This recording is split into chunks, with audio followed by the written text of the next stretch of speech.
সকাল থেকে প্রচন্ড পরিমাণে বৃষ্টি। গাজীপুর জেলার নাওজর হলো এলাকার নাম। তো এখানে আসছিলাম একটা ফ্যাক্টরি ভিজিট করার জন্য।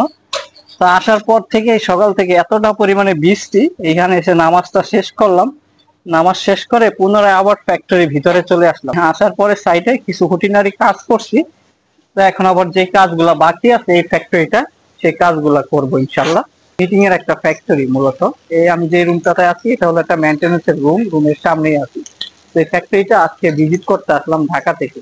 তো পুরো ফ্যাক্টরিটাই ভিজিট করলাম, সার্ভেও করে গেলাম এই ফ্যাক্টরিটা। ইনশাল্লাহ পরবর্তীতে নেক্সটে এইখানে একটা আমাদের প্রজেক্ট চালু হবে, আর সেই প্রজেক্টের জন্য আসলাম ফ্যাক্টরিটা দেখার জন্য। প্রজেক্ট চালু হলেই আগে ফ্যাক্টরি গুলা ভিজিট করা দরকার। এখানে কি ধরনের কাজ হবে বা কাজের কোয়ালিটিটা কি, তারা কি ধরনের কাজ ভিজিট করলে আপনার যে কোনো ফ্যাক্টরিতে কাজ করতে অনেক সুবিধা। তো এখন আছি মেইনটেন্স রুমে।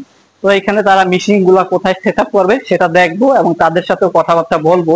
যদি ইনশাল্লাহ তাদের সাথে কথাবার্তায় বনে যায় তাহলে আমরা এখানে একটা সিস্টেম আমরা ইনস্টলেশনের কাজটা নিব। তো আমার পিছনে প্রাণব আকৃতির এই জেনারেটরটা, এই যে এটা হলো একটা জেনারেটর। এটা হলো 800 কেভি এর একটা জেনারেটর। আর এর পিছনে ওইটা ভিতরে যে অন্ধকার রুমটা দেখতেছেন ওটা হচ্ছে সাব স্টেশন রুম। আর প্রতিটা সাইটেই আপনি যখন কাজ নিবেন বা কাজ করবেন সাইটে, অবশ্যই সাইট গুলো আগে দেখে নেবেন এবং ঢাকা থেকে আপনার কস্টিং খরচটা কেমন হবে বা এইখানে কোনো ধরনের যাই ঝামেলা আছে কিনা, অথবা আপনি যখন লোক নিয়ে আসবেন সেক্ষেত্রে আপনাদের লোক এখানে থাকতে পারবে কিনা বা থাকার ওই ধরনের ব্যবস্থা আছে কিনা, সাইট গুলো দেখলে আপনার জন্য অনেক সুবিধা হয়ে যাবে।